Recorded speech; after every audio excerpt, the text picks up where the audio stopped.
Assalamualaikum warahmatullahi wabarakatuh.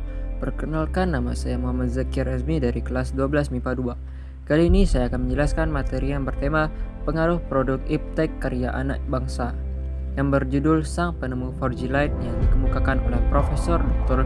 Chairul Anwar. Sebelum saya masuk ke intinya, saya mencoba menjelaskan sedikit biografi tentang beliau. Dr. Profesor Chairul Anwar lahir di Kediri, Jawa Timur tahun 1978. Adalah seorang ilmuwan Indonesia.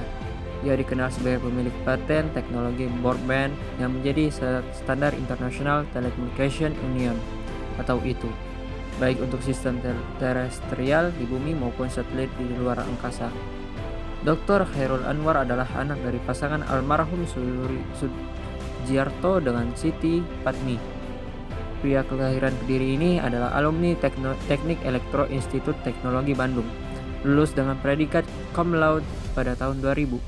Wisudawan terbaik Sekolah Teknik Elektro dan Informatika atau STEI, dan 3 wisudawan terbaik se-ITB tahun 2000.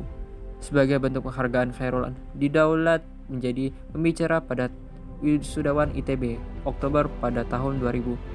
Setelah bekerja di perusahaan IT di Jakarta selama sekitar 2 tahun, Chairul kemudian melanjutkan pendidikan S2 dan S3 di Nara Institute of Science and Technology atau NICE dan memperoleh gelar MEng pada tahun 2005 serta Dr. Eng pada tahun 2008.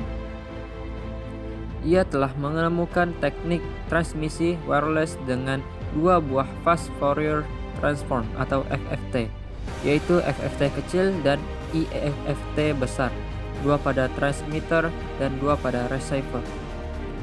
Teknik ini mendapatkan penghargaan pada Januari 2006 dari IEEE Radio and Wireless Symposium atau RWS tahun 2006 di California dan menjadi standar International Telecommunication Union atau ITU RS1878 dan ITU RS2173. Teknologi ini beserta modifikasinya untuk multiple access menjadi basis dari Single Carrier Frequency Division Multiple Access atau SCFDMA yang dipakai pada uplink 4G Lite. Keuntungan dari penggunaan 2 FFT tersebut adalah 1. Mampu meminimalkan dynamic range power sehingga efisien dan tahan terhadap non-linearity pada amplifgan. 2. Untuk mendapatkan efek frequency diversity karena FFT kecil atau pertama melakukan spreading atau redundasi yang disebarkan ke seluruh subcarrier di IFFT besar atau kedua, sehingga meminimalkan error pada penerima. Teknik ini sangat bermanfaat untuk sistem komunikasi broadband yang disertai dengan channel coding, karena efek broadband menyebabkan terjadinya frekuensi selectivity yang baru bisa diambil manfaatnya dengan menggunakan channel coding. Teknik ini telah dipatenkan pada 2005 dengan mendapatkan full support dana dari pemerintah Jepang. Orang gila yang terinspirasi dari Dragon Ball.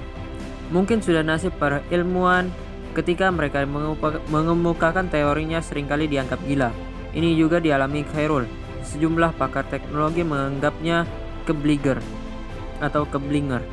saat dia menjelaskan teorinya pada tahun 2005 di Hokkaido, Jepang.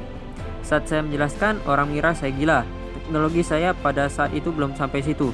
Kenang, Chairul Saraya tertawa. Namun pria sudah tinggal di Jepang lebih dari 12 tahun ini mengaku cuek dan tidak pernah menyerah membuktikan teorinya. Yang menarik, penemuan teknologi 4G dikatakan terilhami oleh serial kartun Dragon Ball, yang sang profesor tak selamanya serius berkutat dengan buku dan penelitian. Diam-diam dia penggemar kartun dengan jagoan bernama Goku tersebut. Ketika Goku menggunakan kekuatan alam yang digabungkan menjadi bola api Genki Dama sehingga menghasilkan tenaga yang luar biasa. Itu saya terapkan dalam formula matematika. Dalam teknologi 4G, menarik energi di sekitarnya. Papar suami dari Yayu Indriani. Ingin pulang ke Indonesia. Berkat temuannya, kini internet berkecepatan tinggi bisa dirasakan banyak orang. Meski mungkin sebuah ironi di saat Indonesia baru kedatangan 4G Lite. Negara lain banyak yang sudah merasakan manfaat sejak beberapa tahun yang lalu. Padahal penemu teknologinya justru putra Indonesia. Yang membuat iri, di Jepang misalnya, negara tempat Chairul menimba ilmu dan mempresentasikan 4G Lite pertama kali, sudah punya jaringan seluler super cepat yang bisa dinikmati bahkan di daerah pegunungan. Jaringan 2G tidak lagi digunakan pada 2012, yakni ketika 99% total pengguna layanan telekomunikasi bermigrasi 3G dan Lite. Area coverage Lite di sana bahkan diperluas hingga ke daerah pegunungan. Para pengguna bisa menikmati 3G dan 4Lite ketika mereka berada di Gunung Fujiyama sekalipun, cerita Khairul. Meski berprestasi di Jepang, Khairul menyimpan keinginan untuk kembali ke Indonesia. Semangat belajarnya tak pernah mati, membuatnya terus mengasah kemampuan. Sosok cemerlang ini ingin pulang ke Indonesia ketika sudah menjadi salah satu tokoh terkemuka di bidang telekomunikasi.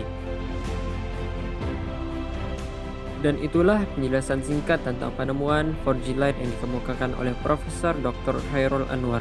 Kesimpulannya yaitu, anak bangsa saja bisa menjadi penemu 4G Lite, sehingga kita harus lebih giat lagi untuk mendapatkan daripada itu. Sekian dari saya, mohon maaf jika ada kesalahan kata.